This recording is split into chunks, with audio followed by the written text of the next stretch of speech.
Process थोड़ा सा बताएंगे कैसे कैसे? So IVF is very simple, very very simple. IVF को लेके बहुत हवा है समाज में। किसी भी दिन भर्ती नहीं करना, कोई ओवरनाइट एडमिशन नहीं है, कोई पेन नहीं है, कोई ऑपरेशन नहीं है, कोई कटिंग नहीं है। बहुत सिंपल सा प्रोसीजर है। पीरियड के सेकेंड या थर्ड डे पेशेंट आती है, जिसमें हम अल्ट्रासाउंड करते हैं। अल्ट्रासाउंड करके फिर इंजेक्शन लगाते हैं 10-12 दिन के। वो इंजेक्शन लगाए जाते हैं बहुत सारे अंडे तैयार करने के लिए।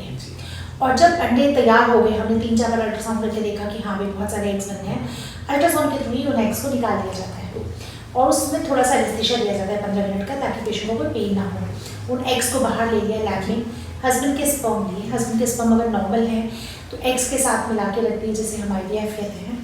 और अगर स्पर्म्स की प्रॉब्लम है, कम है, तो हम इक्सी करते हैं, जिसमें एक एक एग के अंदर हम एक एक स्पर्म को इंजेक्ट करते हैं और बच्चा बन के बाहर तैयार हो जाता है। 4-5 दिन का बच्चा लैब में बाहर जाता है और फिर वो बच्चा बच्चेदानी में डाल दिया जाता है। जो डालने का प्रोसेस है उसमें बेहोश भी नहीं करना होता, उसमें कोई पेन भी नहीं होता।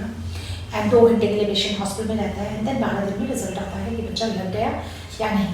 So it's very simple. I would say बस आना है, जाना है ना। हॉस्पिटल के 3-4 विजिट्स हैं, ऑपरेशन नहीं है, कटिंग नहीं है, पेन नहीं है। मैं सक्सेस रेट की बात करूं तो मैम सक्सेस कितनी मिलता है? सक्सेस इसमें डिपेंड करती है पेशेंट की उम्र पे। पेशेंट मतलब लेडी की उम्र पे। सबसे इम्पोर्टेंट फैक्टर इसमें लेडी की उम्र है। जितनी कम उम्र होगी उतनी अच्छी एग की क्वालिटी होती है। तो अच्छी क्वालिटी एग से फिर प्रेगनेंसी की सक्सेस रेट बढ़ जाती है।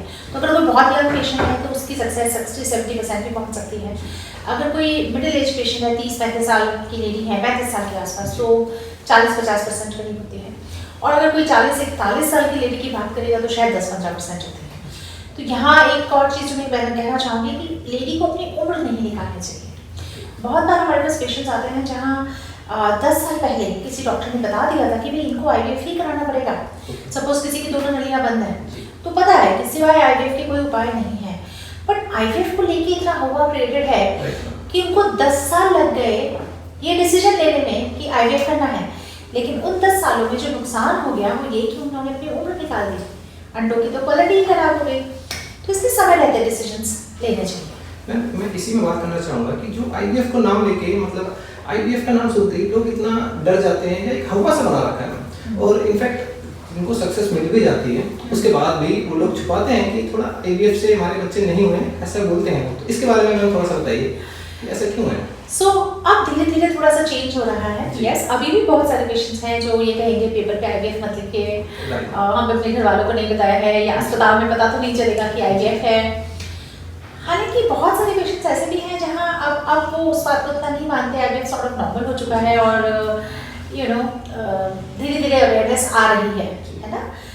पर हाँ, कभी कभी समाज में थोड़ी सी भ्रांतियाँ हैं। एक बहुत बड़ी भ्रांति जो है स्पेशली गाँवों में, और स्पेशली जो गाँवों से पेशेंट आते हैं, वो ये कहते हैं कि IVF में तो हमने ये सुना है कि बच्चा हमारा नहीं होता। अच्छा। ये एक बहुत बड़ी बात है।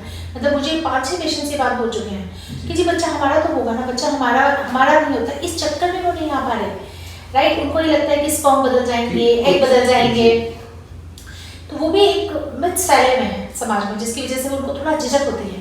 But I think with the help of digital media now the kind of podcast that we are doing, लोगों में शायद थोड़ी सी अवेयरनेस आएगी। अवेयरनेस आने से थोड़ा सा जानकारी बढ़ने से पेशेंट्स को हिम्मत आती है।